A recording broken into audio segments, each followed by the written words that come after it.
Hello mga Mi, ayan. So itong slide na 'to is ginawa ko para makaano tayo, para makatulong sa ano natin, sa flow ng assessment natin sa June 1. So, yung video na 'to is ginawa ko for ano lang naman, for example nga ng assessment flow natin, and open tayo of course sa mga suggestions, comments, and mga tanong. And kung meron kayong mga mairerekomenda, ayan, mas maganda para matulungan natin yung isa't isa na lahat tayo ay pumasa at matapos tayo sa loob ng 4 hours. So ang flow ng assessment natin is ganito.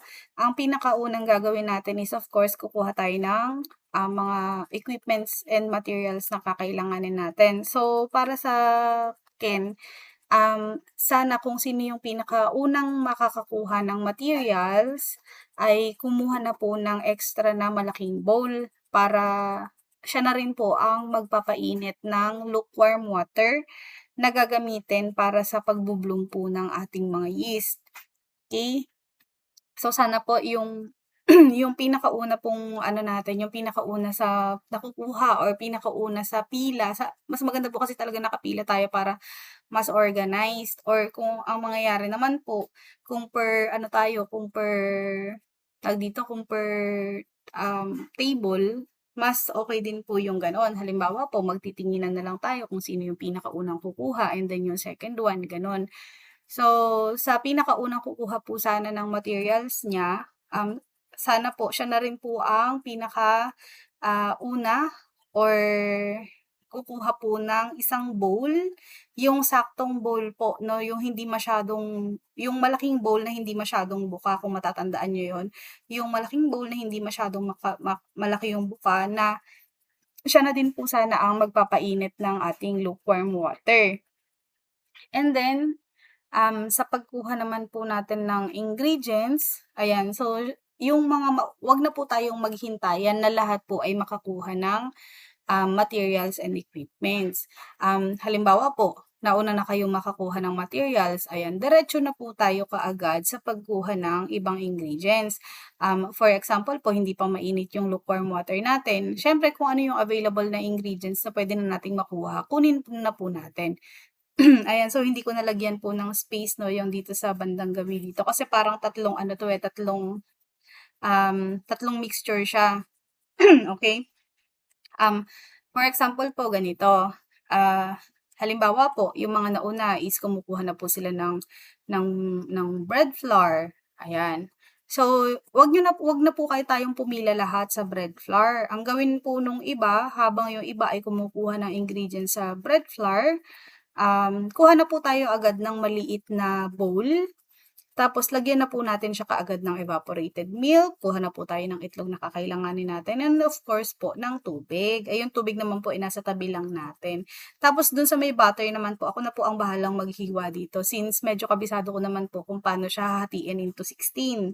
So ayan po, ganun na lang po sana yung maging arrangement natin. Uulitin ko po. Sana po yung iba habang kumukuha dito sa lukewarm water, sugar, and yeast, yung iba naman po ay nandirito. Tas yung iba naman po ay nandirito para po hindi po tayo nagkukumpulan or nakapila ng matagal sa iisang ingredients lang, okey? And then, ang isa pong suggestion ko dito, since meron po tayong strainer or yung pangsala, sana po 'wag po natin babaran yung lugar po ng ano, ng kuhanan po ng mga dry ingredients.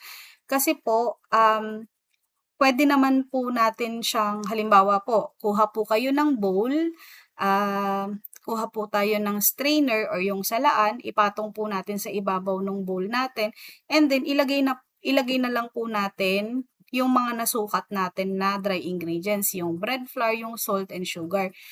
And then punta na po tayo sa table natin, dun na po natin siya salain, wag na po tayong magsala doon sa may mismong table. Kasi okey lang naman po na magsabay-sabay po ng pagsasala itong mga ito, ayan.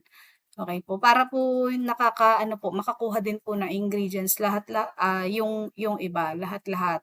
Para po lahat tayo ay sabay-sabay pong matapos. So yun po yung maisa-suggest ko, ayan, 'wag na po tayo dun sa may mismong kuhanan ng bread flour magsala, ayan. salin lang po tayo ng salin ng ingredients doon sa ating ibabaw ng salaan na nakalagay po sa may malaking bowl. So, sana po gano'n po yung maging arrangement natin. Ayan, 'wag po yung matagal po tayong nakapila sa iisang lugar, okey? So, ayun may nag-deliver ng tubig. Ayan, so sana po gano'n yung ano natin and sana po ma-imagine niyo po yung scenario, opo. Huwag po kayong magagalit kung meron naman po kayong suggestions or comments, ayan, or mga tanong, feel free po para po makapag-adjust po tayong lahat. And then eto po, siyempre po gagawa na po tayo ng ano natin dito, ng soft roll natin. And then i-aano naman natin siya 'no, papa-bloom naman natin siya or ipo-proof naman natin siya ng 1 oras sa labas.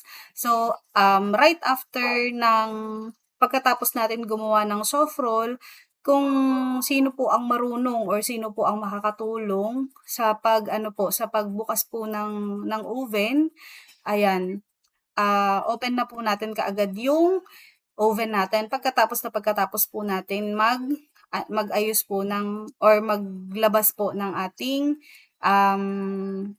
tawag dito, ng soft roll dough, ayan. Buksan na po natin kaagad yung oven, i-preheat na po natin and then gawa na po tayo kaagad ng, um, ating, um, chiffon cake. Tapos dito naman po sa paggawa ng chiffon cake, kung napapansin niyo po na wala pa pong nakasalang doon sa may mixer, kayo na po ang mauna. Ayan, ang gawin niyo po is mauna na po kayong gumawa ng ano ninyo, ng merang ninyo. And then after ninyong gumawa ng merang, pwede naman po itong iwanan saglit sa ating lamesa. And then saka po tayo gumawa nito. Kasi ito po, itong butter natin, ayan, napakadali lang pong gawin nito, no? Ayan, so habang nagpe-preheat yung oven, gawa tayo ng merang.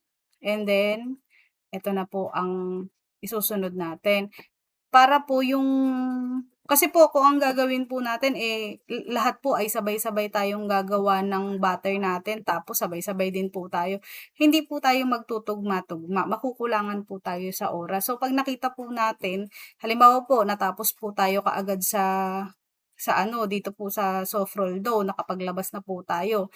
Kung hindi naman po tayo ang magbubukas ng oven, gawa na po tayo kaagad ng ano natin, ng meringue po natin para sa chiffon cake, ayan. Para po pagkatapos niyo naman pong gumawa ng meringue para sa chiffon cake, makakasunod naman po yung iba. Tapos yung iba naman po, halimbawa merong nakasalang dito sa paggawa ng meringue, may nakasalang po doon sa ating mixer. Ang gagawin naman po nung iba is gagawa naman na po sila ng kanilang butter, ayan. So, yung iba habang gumagawa po ng butter, yung iba naman po ay puwede na rin pong magsalang ng alam niyo po na yung sugar po na nilulusaw po natin sa double boiler. Yung iba naman po ay puwede na pong gumawa ng ng gano'n habang ano po, habang tawag dito, habang busy po yung iba sa paggawa po ng, chiffon cake. Yung iba po ay puwede na pong gumawa ng merang para po hindi po tayo magkasabay-sabay or hindi po tayo naghihintayan. So, kung meron po kayong suggestions or comments or tanong, feel free po. Kasi po ano, medyo ano po, heavy, medyo heavy.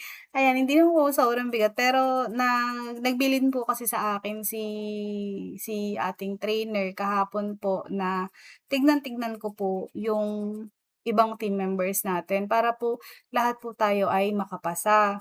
And of course, siyempre po dapat ayusin ko din po yung performance ko. And of course, siyempre po dahil sabay-sabay po tayo dapat magpapasok ng mga items natin sa oven and dapat po ay sabay-sabay po tayong, maglabas.